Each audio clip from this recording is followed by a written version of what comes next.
Hello dear students, welcome you all in chemistry drive with Ravneet. आज की इस video में हम जो टॉपिक करने वाले हैं that is not only important from the chemistry point of view but also important from the biology point of view. So basically this is the topic of biochemistry. So today's topic title is nucleic acid. So nucleic acids क्या होते हैं? These are the macromolecules that we can find in the nucleus of the living cell. हमारे living system में पाया जाता है। जैसे ये आपके पास एक सेल है, सेल के अंदर न्यूक्लियस है, न्यूक्लियस के अंदर जेनेटिक मटेरियल है। सो जेनेटिक मटेरियल में वर्ड है जीन। सो जीन्स आपको पता होना चाहिए, genes that are responsible for the transmission of characters, transmission of characters from the parents to the offspring. जैसे हमारे में क्या होता है, कई बार हमारी आंखें अपने फादर की तरह होती हैं, जहाँ हमारे कुछ फीचर्स होते हैं जो हमारे ग्रैंड पेरेंट्स की तरह होते हैं। सो ये सारी चीजें पॉसिबल होती हैं बिकॉज एक कुछ जीन्स है हमारे पास, एक जेनेटिक मटीरियल है जो ट्रांसफर होता रहता है पेरेंट्स से ऑफस्प्रिंग में। ठीक है, तो उसी की वजह से हमें वो कैरेक्टर्स जो है, वो फीचर्स जो है वो दिखते हैं। सो इसलिए तो मैंने कहा कि इसकी स्टडी करना बहुत इंपॉर्टेंट है। हमें पता होना चाहिए कि कैसे फॉर्म होते हैं और इनका स्ट्रक्चर कैसा होता है। सो इनका नाम जो है न्यूक्लिक एसिड पड़ा कैसे? सो सबसे पहला जो मैक्रोमोलिक्यूल था that is responsible for the transmission of character, वो पाया गया था in the nuclei of first cells. First cell के न्यूक्लियाई में, वहां से इसका वर्ड ये दे दिया गया न्यूक्लिक, और उसकी नेचर को स्टडी किया गया तो ये पता लगा कि इस मैक्रोमोलिक्यूल की नेचर क्या है, एसिडिक। तो दैट्स व्हाई ये कॉम्बिनेशन से वर्ड बन गया फिर nucleic acid. So basically this is the macromolecule.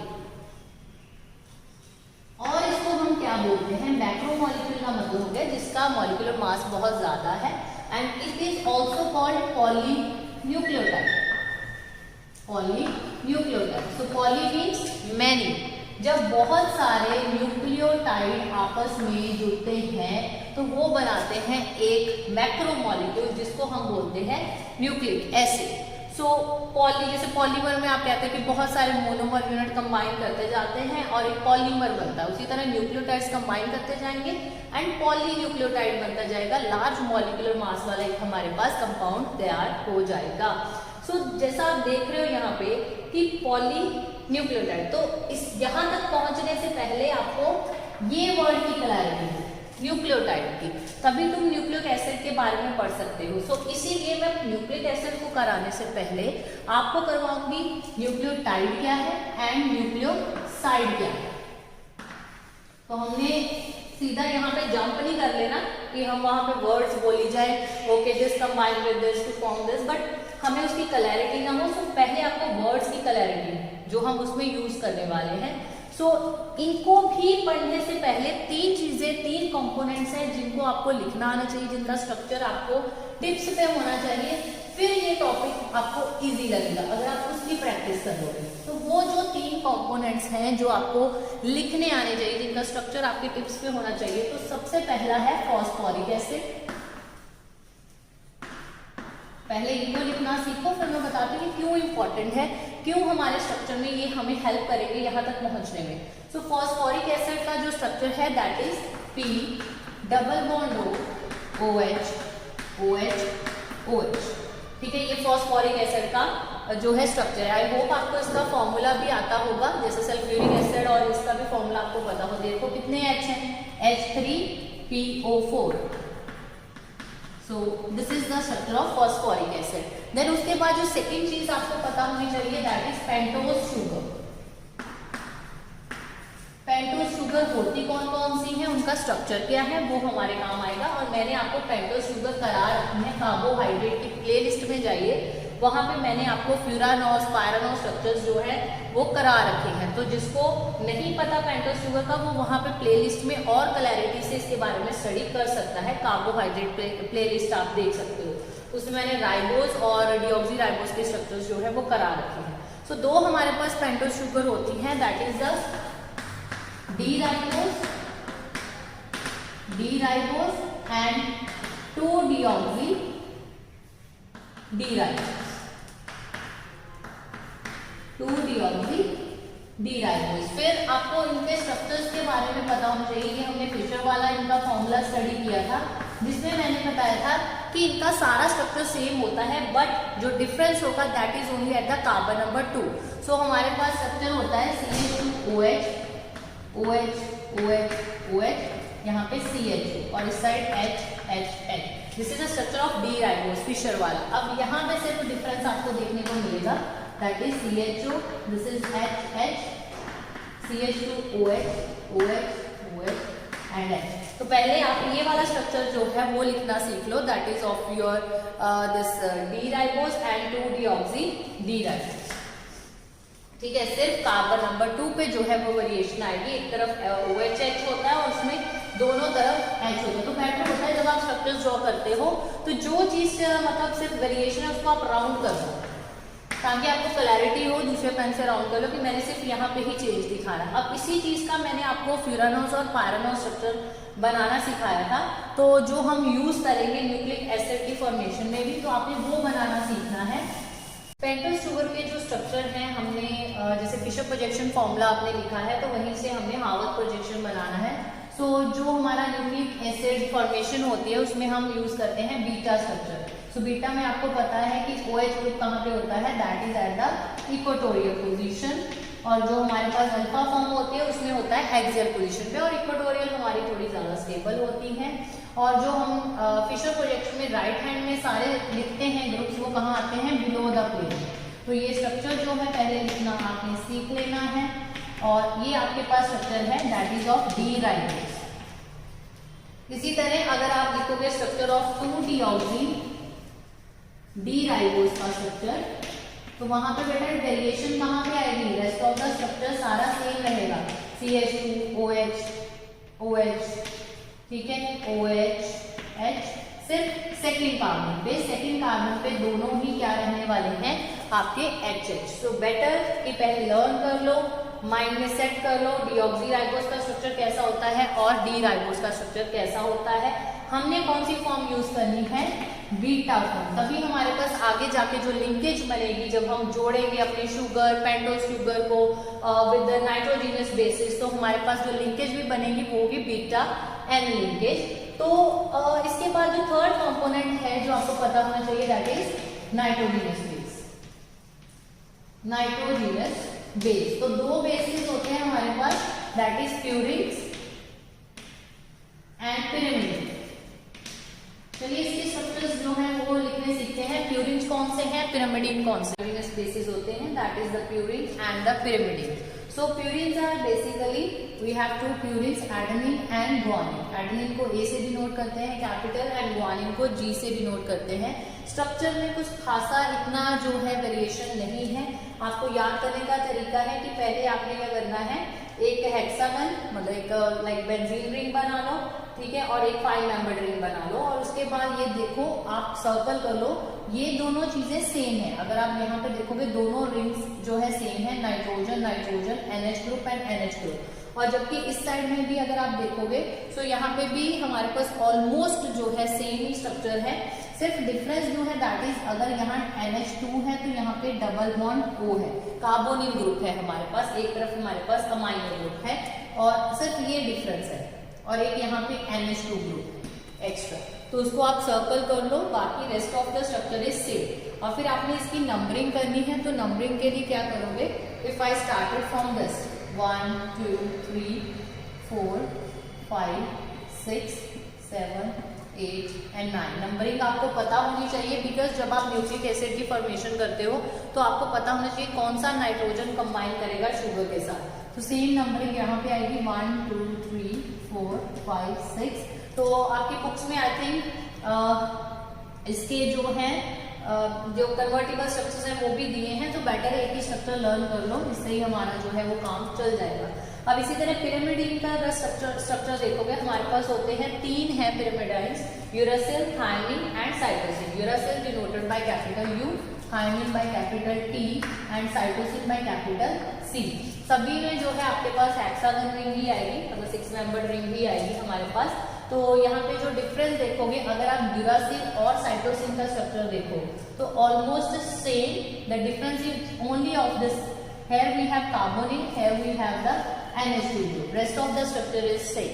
तो इसकी नंबरिंग भी आपने करनी है, जैसे यहाँ से अगर शुरू कर देते हैं 1 2 3 4 5 6, सेम ही सब में 1 2 3 4 5 6 1 2 3 4 5 एंड 6। तो जो हमारे पास ये थायमिन का स्ट्रक्चर है, ये थोड़ा सा इसमें डिफरेंस ये है कि इसमें ये मिथाइल ग्रुप आएगा एक्स्ट्रा, बाकी ऑलमोस्ट ये देखो पहले सबका जो सेम चीज है वो ड्रॉ कर लो, देखो सारा स्ट्रक्चर सेम, ये भी सेम, सिर्फ यहाँ एक मिथाइल ग्रुप एक्स्ट्रा है, फिर ये सेम, सिर्फ NH2 ग्रुप यहाँ लगाना है। तो जो यूरासिल होता है that is found only in the RNA, सिर्फ RNA में पाया जाता है राइबोन्यूक्लिक एसिड में, और जो थायमिन है that we can find only in DNA, सो सिर्फ DNA में पाया जाता है, जबकि जो साइटोसिन है वो दोनों में पाया जाएगा, बोथ RNA एंड DNA। क्योंकि जब स्ट्रक्चर बनाओगे तो आपको पता होना चाहिए कि जो हम नाइट्रोजनस बेस लगा रहे हैं, हम RNA के लिए बना रहे हैं स्ट्रक्चर कि हम DNA के लिए बना रहे हैं, तो गलती से भी DNA में आपने यूरासिल कभी भी स्ट्रक्चर ये वाला ड्रॉ नहीं करना है, ठीक है। पहले ये बनाने सीखो, राइबोस शुगर का स्ट्रक्चर ड्रॉ करना सीखो, 2-डीऑक्सी डी राइबोस का स्ट्रक्चर बनाना सीखो, फिर आप नेक्स्ट स्टेप पे आओगे that is your nucleoside and nucleotide. अब याद रखना हमारे पास जो न्यूक्लियोसाइड है, चलो न्यूक्लियोसाइड पे बाद में आते हैं। एक चीज है हमारे पास जब हम कॉम्बिनेशन करते हैं नाइट्रोजनस बेस को शुगर के साथ, वो मैं आपको एक लेआउट जर्नल वाला तो करवाई दूंगी कि कैसे फॉर्मेशन होती है, याद रखना क्योंकि हमारे पास अभी स्ट्रक्चर है सामने। तो जब कोई प्यूरिन शुगर के साथ कंबाइन करता है तो यहाँ यहीं पे लिख लो कि हमेशा N9 जो होगा, मतलब ये वाला जो नाइट्रोजन है आपका 9th नंबर वाला N9 of purine, it combines with the C1OH of sugar. उसके पहला कार्बन वही जो आपने लिखा था ना अल्फा वाला, जब हमने ये राइबोस वगैरह स्ट्रक्चर बनाए थे, यहाँ जो OH है, यहाँ से OH ग्रुप वाले H के साथ ये कंबाइन करेंगे, मतलब यहाँ वाटर की रिमूवल होगी, और यहाँ पे जो हमारे पास फॉर्मेशन होती है that formation is of beta N glycosidic linkage, जो आपस में उनकी ज्वाइनिंग होगी that is through the nitrogen, water बाहर निकल जाएगा, सो ग्लाइकोसिलिक लिंकेज। ये इंपॉर्टेंट है कॉम्बिनेशन कि इसका N9 हमेशा कंबाइन करेगा प्यूरिन का, ये वाला। बस ये देखो नीचे अगर मतलब आपने राइबोस का स्ट्रक्चर बनाना सीख लिया, बस इसको ऐसे ज्वाइन कर देना उसके C1 के साथ। अब यही अगर आप पिरामिडिन यूज करोगे तो इसका N1 हमेशा कंबाइन करेगा विद C1-OH, ठीक है, of your sugar, may be ribose sugar और 2-डीऑक्सी राइबोस शुगर, तो उसके अकॉर्डिंग नेमिंग होगी। N1 का मतलब यहाँ से फिर H निकालना, bonding will be same, bonding वही रहेगी, that is your beta N ग्लाइकोसिलिक। ये चीज आपने नोट कर लो, कॉम्बिनेशन किस किस का होगा, कौन सा नाइट्रोजन कंबाइन करेगा with the sugar. Now let's come to the nucleoside and nucleotide, और उनका पहले आप ऐसा करो जर्नल लेआउट भी बना लो। सो हमारे पास जो न्यूक्लियोसाइड है उसमें दो ही कंपोनेंट होते हैं, मैंने आपको 3 कंपोनेंट्स लिखवाए थे, एक तरफ लिख लो न्यूक्लियोसाइड, कई बार ये डिफरेंस भी आता है पेपर में, what is the difference between nucleoside and nucleotide, तो ये भी एक 1 और 2 मार्क्स के क्वेश्चन के पॉइंट ऑफ व्यू से इंपॉर्टेंट है। तो 3 हमने बेटा कंपोनेंट जो थे वो पढ़े थे, फिर से जरा रिमाइंड करो कौन कौन से, that is the phosphoric acid, then we have done the pentose sugar and nitrogenous bases. So in the pentose sugar we have done the 2 kind of sugar, that is your D-ribose and 2-deoxy D-ribose, और जो हमारे पास nitrogenous bases थे वो हमने किए हैं purine and pyrimidine, purine adenine guanine, pyrimidine uracil, thymine and your cytosine. जो nucleoside है उसमें 2 ही कंपोनेंट होते हैं, that is your pentose sugar and nitrogenous base base, और जो हमारा न्यूक्लियोटाइड होता है उसमें तीनों ही कंपोनेंट होंगे, पेंटोज शुगर, अब याद रखो कौन से वाला होगा, मतलब इसमें थर्ड वाला जो न्यूक्लियोसाइड में ही पाया जाता है, nitrogenous base, and the third one is phosphoric acid, तीनों कंपोनेंट्स आपके न्यूक्लियोटाइड में पाए जाते हैं। और जो न्यूक्लियो आपका ये होता है फॉस्फोरिक एसिड, वो किसके साथ कंबाइन करता है, जो आपका C5 वाला OH होगा, ठीक है, किसका, शुगर का, वो कंबाइन करेगा किसके साथ, फॉस्फोरिक एसिड के साथ, और आपके पास होती है एस्टेरिफिकेशन। ठीक है, बड़ा इजी से है स्ट्रक्चर ड्रॉ करने। जैसे आपके पास मैंने फॉस्फोरिक एसिड आपको लिखना सिखाया है, ठीक है, ऐसे था ना, OH OH OH। तो जैसे यहाँ पे अगर आपने वो CH2OH लिखा, आपके पास ये राइबो शुगर, तो यहाँ से वाटर बाहर निकाल देना, तो यहाँ से एस्टेरिफिकेशन हो जाएगी, ठीक है, वाटर बाहर निकाल देंगे, यहाँ एस्टेरिफिकेशन हो। इसी तरह ये वाला भी तो किसी के साथ आगे कंबाइन कर सकता है, तो हम इसको ऐसे छोड़ देते हैं, ठीक है। सो ये चीज नोट कर लेना कि that in nucleoside we have these 2 components only, in nucleotides we have these 3 components only. अब जैसे आप करोगे polynucleotide, polynucleotide means nucleic acid का स्ट्रक्चर, तो उसमें ये तीनों रिपीट होते जाते हैं कंपोनेंट, पहले आपस में कंबाइन करते हैं, फिर वो पूरा स्ट्रक्चर आगे आगे रिपीट होता जाएगा। अब इनकी जो जर्नल फॉर्मेशन है, सबसे पहले न्यूक्लियोसाइड की जो फॉर्मेशन है दैट इज बेसिकली, आप ऐसे लिख लो, शुगर, ये शुगर है, शुगर किसके साथ कंबाइन करेगी, नाइट्रोजीनस बेस के साथ, नाइट्रोजीनस बेस के साथ। तो ये इसका जर्नल लेआउट है। और जो हमारे पास न्यूक्लियोटाइड है उसका जर्नल लेआउट हमारे पास क्या होगा, बेस, सबसे ऊपर रहेगा बेस, बेस के साथ आगे कंबाइन करेगी शुगर, शुगर के C5-OH के साथ कंबाइन करेगा आपका फॉस्फोरिक एसिड या फॉस्फोरिक ग्रुप, ठीक है। और फिर न्यूक्लिक एसिड की जो हमारे पास जो लेआउट रहेगा वो क्या रहेगा, ये मैं इरेज कर दूंगी यहाँ पे, nucleic acid, nucleic acid is polynucleotide, तो ये वाला नहीं रिपीट होगा, वो वाली चीज रिपीट होगी, means base sugar phosphoric acid या फॉस्फेट ग्रुप लिख लो, क्योंकि वो फॉस्फोरिक एसिड तो रहेगा ही नहीं, जब आप एस्टेरिफिकेशन कर दोगे तो वो फॉस्फेट ग्रुप रहेगा, ठीक है। फिर से ये आगे फॉस्फेट ग्रुप किसके साथ कंबाइन करेगा, शुगर के साथ। गलती से भी रिपीट करते वक्त यहाँ से बेस नहीं लिख देना आगे, तो याद रखना शुगर के साथ ही फॉस्फेट ग्रुप जो है वो कंबाइन करेगा। सो फॉस्फेट ग्रुप शुगर, फिर आगे इसके बाद फिर शुगर के साथ आगे कौन सा आएगा कॉम्बिनेशन में, दैट इज यहाँ पे बेस रहेगा और यहाँ पे फिर से आपका फॉस्फेट ग्रुप भी जो है वो रिपीट होगा। इस तरह से ये रिपीट होते जाएंगे and you will get the nucleic acid. So I hope आपको ये चीज जो है वो विजिबल हो रही है। इसको नोट कर लो फटाफट, न्यूक्लियोसाइड न्यूक्लियोटाइड इनका जर्नल जो है क्या लेआउट है, हमने फिर इनमें अपने फिट करने हैं बेसिस जो हमने पढ़े हैं, शुगर के जो स्ट्रक्चर पढ़ा है और फॉस्फेट ग्रुप हमारा कैसे बनेगा स्टेरिफिकेशन से वो। Then if you have noted on this, video को पॉज करके पूरा नोट कर लो, बिकॉज ये अभी थोड़ा बेसिक सा चल रहा है। बेसिक चीजें क्लियर होंगी तो ही न्यूक्लिक एसिड तक हम पहुंच पाएंगे, तभी हमें न्यूक्लिक एसिड का जो है स्ट्रक्चर ड्रॉ करना आएगा। अब जो न्यूक्लियोसाइड है,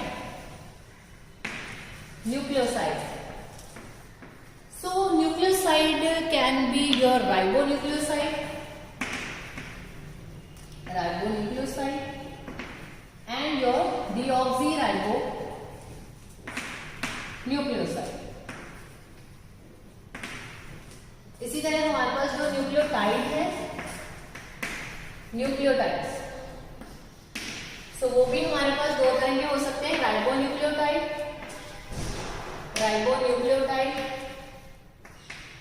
and deoxyribonucleotide, ठीक है। राइबोन्यूक्लियोटाइड एंड राइबोन्यूक्लियोसाइड, डीऑक्सीराइबोन्यूक्लियोसाइड, राइबोन्यूक्लियोटाइड, बस टाइड वर्ड मतलब चेंज कर देना, एस की जगह टी लगा देना दोनों तरफ, ठीक है।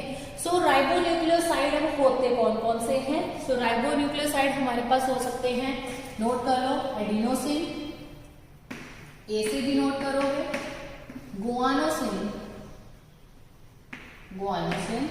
that is you can denote with the capital G.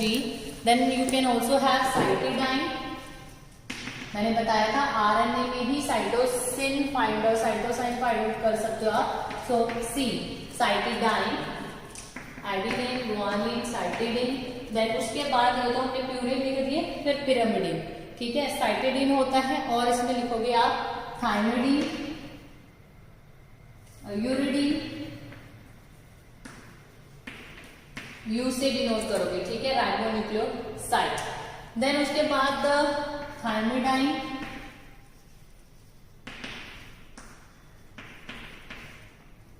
ठीक है, डीऑक्सी। अब देखो अगर आपको ये वाले याद हो गए, ठीक है, नाम एडिनोसिन, गुआनोसिन, साइटिडिन, यूरिडिन, थाइमिडिन, सबके आगे डीऑक्सी डीऑक्सी वर्ड लगा देना बस। डीऑक्सी, एडिनोसिन, ऐसे डीऑक्सी, गुआनोसिन, और जो आप इसकी एब्रिविएशन दोगे, जैसे यहाँ कैपिटल ए है तो यहाँ पे रहेगा small D capital A, small D capital G, ये एब्रिविएशन इसकी रहेगी। साइटिडिन में इधर क्या हो जाएगा, डीऑक्सी साइटिडाइन, ठीक है, DC. Then we have uridine, deoxyuridine, D.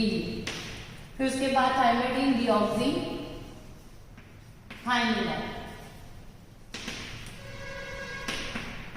ठीक है, डी। अब ये देखो इनकी फॉर्मेशन में मैंने बताया था देयर वी हैव शुगर और साथ में हमारे पास रहेगा नाइट्रोजीनियस बेस, ठीक है। अब देखो जब आपको आया एडिनोसिन बनाना, तो एडिनोसिन कैसे फॉर्म होगा, राइबोन्यूक्लियोसाइड के अंदर आप लोग ये इसकी स्टडी कर रहे हो, ठीक है। तो राइबोन्यूक्लियोसाइड के अंदर कर रहे हो, इसका मतलब एडिनोसिन दिया है तो हमारे पास शुगर कौन सी होगी यहाँ पे, राइबोस, और जो आपका नाइट्रोजीनियस बेस होगा वो कौन सा होगा, एडिनोसिन।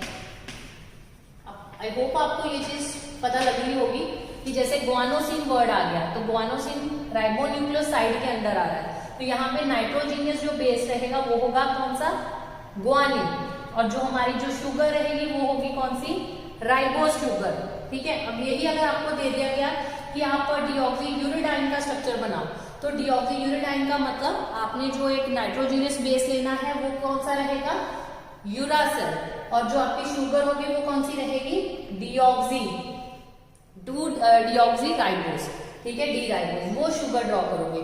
फर्क कहाँ पे आएगा अब इसकी फॉर्मेशन में, जैसे मैंने बताया था अगर आपको एडिनोसिन बनाना आ जाए सपोज, सबसे पहला माइंड में आपने क्या करना है, सेपरेटली लिख लो कि इसमें, जैसे चलो एक एग्जांपल हम कर ही लेते हैं, एक दो एग्जांपल ताकि ये चीज क्लियर हो जाए। बिकॉज जैसे मास्टर्स वगैरह में जाओगे तो वहां स्ट्रक्चर्स बनाने आएंगे, अभी जैसे बीएससी लेवल पे कोई इतना नहीं पूछते, बट स्टिल जब कॉन्सेप्ट पढ़ रहे हो तो फिर सारा कुछ ही आना चाहिए आपको। तो एडिनोसिन, एडिनोसिन सबसे पहले इसको ब्रेक करो। एडिनोसिन मतलब इसमें स्ट्रक्चर रहेगा एडेनिन का प्लस जो शुगर है, adenine is the nitrogenous base, और कौन सा नाइट्रोजीनियस बेस है, प्यूरिन के pyrimidine, it is a purine. ये आपने एक साइड पे अपने पहले लिख लेना, फिर हम स्ट्रक्चर ड्रॉ करेंगे। प्यूरिन है, अगर प्यूरिन है तो ये कंबाइन करेगा, अब यहाँ पे एडिनोसिन है ना कि डीऑक्सी एडिनोसिन, तो हमारे पास शुगर जो रहेगी that is D ribose, so this is the pentose sugar. अब इनके कॉम्बिनेशन पे आते हैं, तो मैंने बताया था अगर कोई प्यूरिन है तो वो कहाँ पे कंबाइन करेगा, प्यूरिन का कौन सा कंबाइन करता है, हमेशा N9 कंबाइन करेगा, किसके साथ कंबाइन करेगा, C1 वाले OH के साथ। बस अब दोनों के स्ट्रक्चर बनाओ और उसको जोड़ दो, जो N9 वाला उसको C1 OH के साथ। तो चलो ड्रॉ करते हैं इसका स्ट्रक्चर।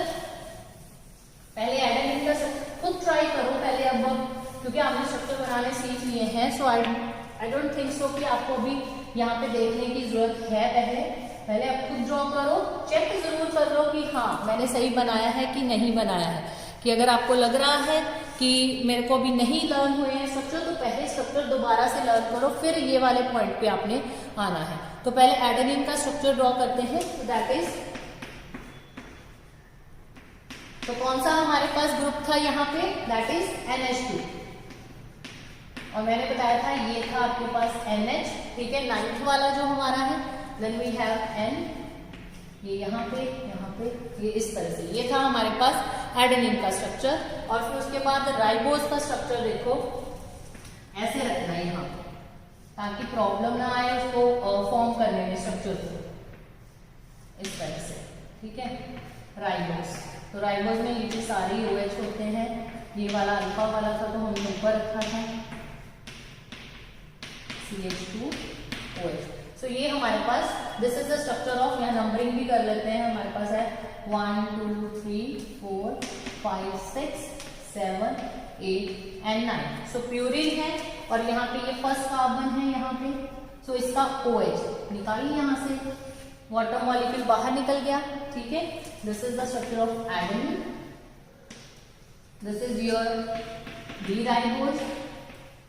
जब हमने इनकी वाटर की रिमूवल कर दी तो हमारे पास जो यहाँ पे बॉन्डिंग हुई है दैट इज दिस, ठीक है। सो ये हमारे पास किसका स्ट्रक्चर बन गया, this is the structure of your adenosine, ठीक है। अब यही अगर आपको स्ट्रक्चर आ जाए, सपोज कर लो डीऑक्सी एडिनोसिन का, देखो एडेनिन सेम रहेगा, फर्क सिर्फ कहाँ पे आएगा, ये वाली चीज पे, कि आपने यहाँ पे H कर देना है, ठीक है। सेकेंड नंबर वाले पे आपने क्या कर देना है, H कर देना है। और वहां पे फिर स्ट्रक्चर क्या रहेगा हमारे पास, 2-डीऑक्सी डी राइबोज। बड़े स्ट्रक्चर सिंपल है, इजी है, देखने में बड़े बड़े लगते हैं। अब जैसे अगर आपको गुआनोसिन का स्ट्रक्चर आ गया, ठीक है, गुआनोसिन बनाओ।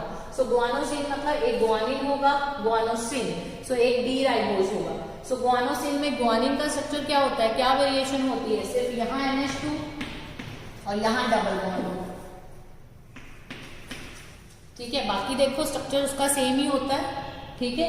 एक यहाँ NH रहेगा, ठीक है, NH हो गया, फिर उसकी वजह से आपके पास यहाँ पर ये चीज बॉन्डिंग, ठीक है। ये गुआनिन का स्ट्रक्चर हो गया, गुआनिन। तो ये मैंने बना दिया स्ट्रक्चर 2-डीऑक्सी गुआनोसिन, ठीक है। ये डीऑक्सी गुआनोसिन का स्ट्रक्चर बन गया क्योंकि इसमें हमारे पास कॉम्बिनेशन है 2-डीऑक्सी डी राइबोज एंड गुआनिन का, ठीक है, क्लियर। इसी तरह हमने जो है आप बाकी स्ट्रक्चर्स बना के देखो, साइटिडीन का स्ट्रक्चर बना के देखो, यूराडीन का स्ट्रक्चर बना के देखो। सो आई होप आपको ये चीज पहले क्लियर हो जाएगी। अब चलिए चलते हैं न्यूक्लियोटाइड के स्ट्रक्चर में, क्योंकि बेसिकली हमें किसका स्ट्रक्चर पढ़ना है at the end, nucleic acid का। तो चलिए, अब जो न्यूक्लियोटाइड्स का स्ट्रक्चर है जिसमें 3 कंपोनेंट्स होते हैं, nitrogenous base, pentose sugar and phosphate group. So ये 3 कंपोनेंट्स हैं। लेआउट मैंने बताया था कि शुगर हमेशा फॉस्फेट के साथ कंबाइन करेगी, C5 शुगर का फॉस्फेट के साथ कंबाइन करके स्टेरिफिकेशन देगा, फॉस्फेट जो है ग्रुप हमारा बनेगा। फिर यहाँ कुछ एग्जांपल्स मैंने लिखी हैं न्यूक्लियोटाइड्स की, जैसे AMP, DAMP, UDP and ATP। Now what does this word M means, ये जो लेटर M यहाँ DT आपको दिख रहा है, इसका क्या मतलब है, अगर तो एक ही फॉस्फेट ग्रुप ज्वाइन होगा, ठीक है, शुगर के साथ अगर एक ही फॉस्फेट ग्रुप ज्वाइन है तो वो मोनोफॉस्फेट कहलाएगा। अगर 2 जुड़े हैं तो वो डाइफॉस्फेट, यही अगर मैं तीसरा और जोड़ दूं तो वो ट्राइफॉस्फेट हो जाएगा। So depend how many phosphate groups they are combined, so that is monophosphate, diphosphate and triphosphate. और हमारी जो बॉडी है उसमें एनर्जी भी इसी तरह से मिलती है जब फॉस्फेट बॉन्ड ब्रेक करते हैं।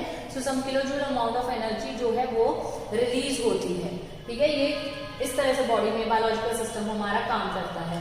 सो AMP वर्ड में देखो, इसका मतलब है एडिनोसिन मोनोफॉस्फेट। तो कॉम्बिनेशन को पहले क्लियर करो कि इसमें कौन कौन सी ये 3 कंपोनेंट्स है। तो चलिए पहला देखो AMP, A मींस एडिनोसिन, तो बेस कौन सा हो गया यहाँ पे, एडिनोसिन,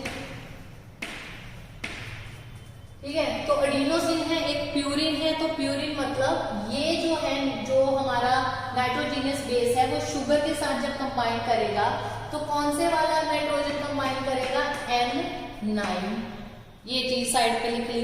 फिर अब देखो फॉस्फेट ग्रुप तो आपको लिखना आता ही है, फॉस्फेट ग्रुप हो गया। अब शुगर क्लियर करो कि कौन सी शुगर है, डीऑक्सी वाली है कि राइबोस है। अगर तो यहाँ वर्ड डी लिखा होता है तो वो डीऑक्सी वाली होगी, जैसे डीऑक्सी एडिनोसिन मोनोफॉस्फेट, तो आपने फिर डीऑक्सी वाला लिखना है जिसमें सेकंड वाले कार्बन पे H लिख देना है। अब यहाँ पे है एडिनोसिन मोनोफॉस्फेट, कोई डी नहीं लिखा, इसका मतलब शुगर भी क्लियर हो गया, ये है डी राइबोस। तो क्या करना है, एडिनोसिन का स्ट्रक्चर बना लो, जैसे मैंने यहाँ पे बनाया हुआ है, this is the structure of adenosine. Adenosine का कौन से वाला, ये 9th वाला नाइट्रोजन जोड़ दिया आपने फर्स्ट वाले कार्बन किसके साथ, ये कौन सी शुगर है, देखो सेकंड वाले पे OH ग्रुप ही है, तो ये डी राइबोज है, उसके साथ कंबाइन कर दिया। ठीक है, आगे इसका 5वें वाला, यहां से ये वाला जो CH2 वाला OH है वो किसके साथ कंबाइन करेगा, फॉस्फोरिक एसिड के साथ, ये फॉस्फेट ग्रुप ज्वाइन कर दिया। तो together they will form the AMP, that is adenosine monophosphate. तभी मैंने ब्रेक कर करके एक चीज आपको क्लियर की है, पहले कि ये कैसे कंबाइन करता है, फिर अब ये कंबाइन किया। ठीक है, अब यही अगर आपने इसका न्यूक्लिक एसिड बनाना हो, ठीक है, तो न्यूक्लिक एसिड में मैंने बताया था कि क्या करोगे, अब यहाँ पे अगर ये फॉस्फेट ग्रुप है तो फॉस्फेट ग्रुप आगे किसके साथ कंबाइन करेगा, शुगर के साथ। मतलब यहाँ पे फिर से आपने क्या करनी है, शुगर बना देनी, शुगर का कॉम्बिनेशन, जैसे CH2 हो गया, ठीक है, उसके साथ आगे कंबाइन कर देना। यस, इस तरह। ठीक है, अब यहाँ पे फिर से एक एडिनोसिन यहाँ लगा देना, यहाँ एडिनोसिन। ठीक है, ये आपकी शुगर रहेगी HOH, ये OH था यहाँ पे, ये आ गया HOH, ये ऊपर OH होता है, ये H। ठीक है, इस तरह ये जुड़ते जाएंगे और आपके पास जो है न्यूक्लिक एसिड की फॉर्मेशन होती जाएगी। जैसे ये रेपिटेटिव में होता जाएगा, ये फॉस्फेट है तो फॉस्फेट के आगे लेआउट में चेक करो, पहले मैंने शुगर लगाया है, शुगर के आगे मैंने ऊपर लगाया हुआ है नाइट्रोजनस बेस, इसी तरह आगे आगे कॉम्बिनेशन जो है वो होता जाएगा, सो वो न्यूक्लिक एसिड फॉर्म कर देगा। अब उसके बाद जो है, अगर आप इसी तरह अदर एग्जांपल देखो, मैंने यहाँ पे ड्रॉ किया है, ये बताओ ये किसका स्ट्रक्चर है, ये वाला किसका स्ट्रक्चर है, याद करो, this is the structure of uridine, और यूरिडीन क्या है, एक पिरिमिडीन है। सो पिरिमिडीन का कौन सा नाइट्रोजन कंबाइन करता है, पिरिमिडीन का हमेशा कौन सा नाइट्रोजन, फर्स्ट वाला, ये देखिए फर्स्ट वाले कंबाइन कर रहा है, इसके साथ C1 ऑफ शुगर, शुगर कौन सी यहाँ डी राइबोज है, फॉस्फेट ग्रुप कितने हैं, 2 है, तो ये बन गया यूरिडीन डाई फॉस्फेट। ठीक है, तो ये स्ट्रक्चर हो गया आपका न्यूक्लियोटाइड का। इसी तरह आगे अगर आप एक और शुगर लगा दोगे और एक और यूरिडीन लगा दोगे, वो आगे आगे रिपीट करी जाओगे, वो एक न्यूक्लिक एसिड बन जाएगा। अब न्यूक्लिक एसिड हमारे पास होते हैं ribonucleic acid and deoxy ribonucleic acid. So deoxy ribonucleic acid जो है वो कहाँ पे, that is responsible for the transmission of hereditary character, और जो हमारी जो राइबोन्यूक्लिक एसिड है that is responsible for the protein formation. So DNA replicate करके अपनी कॉपीज बना सकता है, और जो आरएनए होता है वो रेप्लिकेट नहीं करता। 3 तरह के हमारे पास आरएनए होते हैं, मैसेंजर आरएनए है, देन हमारे पास ट्रांसफर आरएनए है, जो सारे जो कोडिंग वगैरह जो होती है प्रोटीन्स की उसमें हेल्प करते हैं। सो हमारे पास टाइप्स ऑफ आरएनए भी हैं। देन जो डीएनए होता है वो डबल स्टैंडर्ड होता है, 2 जो न्यूक्लियोटाइड चेन्स है वो आपस में क्या करती हैं, they combine to form the alpha helix, और जबकि जो आरएनए होता है that is single standard RNA. Then जो डीएनए है that occurs in the nucleus of cell में पाया जाता है, यानी अगर आपका ये सेल है कोई भी, इसके न्यूक्लियस के अंदर डीएनए होगा जो साइटोप्लाज्म में होगा, या आउटर साइड में that is your RNA. So that's all about the nucleic acid. So I hope ये कंसेप्ट आपको क्लियर हो गया होगा। सो नेक्स्ट वीडियो में हम स्टडी करेंगे structure of DNA. So DNA का स्ट्रक्चर ड्रॉ करने के लिए भी वेरी इंपॉर्टेंट, क्योंकि पॉलीन्यूक्लियोटाइड चेन तो इनकी बनेगी। ये स्ट्रक्चर्स शुगर वगैरह के आप तब तक रिवाइज करो, लर्न करो, एंड अगर आपको कॉन्सेप्ट क्लियर हो गया हो तो कमेंट सेक्शन में जरूर बताएं, और अगर कोई डाउट हो तो भी आप कमेंट सेक्शन में जरूर बताएं। कोई टॉपिक है जो आप पढ़ना चाहते हो, जो आपको डिफिकल्ट लग रहा है, ऑर्गेनिक, केमिस्ट्री, फिजिकल और व्हाटएवर लाइक इनऑर्गेनिक का हो, तो आप उसको कमेंट सेक्शन में लिख सकते हो। So keep liking, keep sharing, keep watching chemistry drive with Ravni. Thank you so much.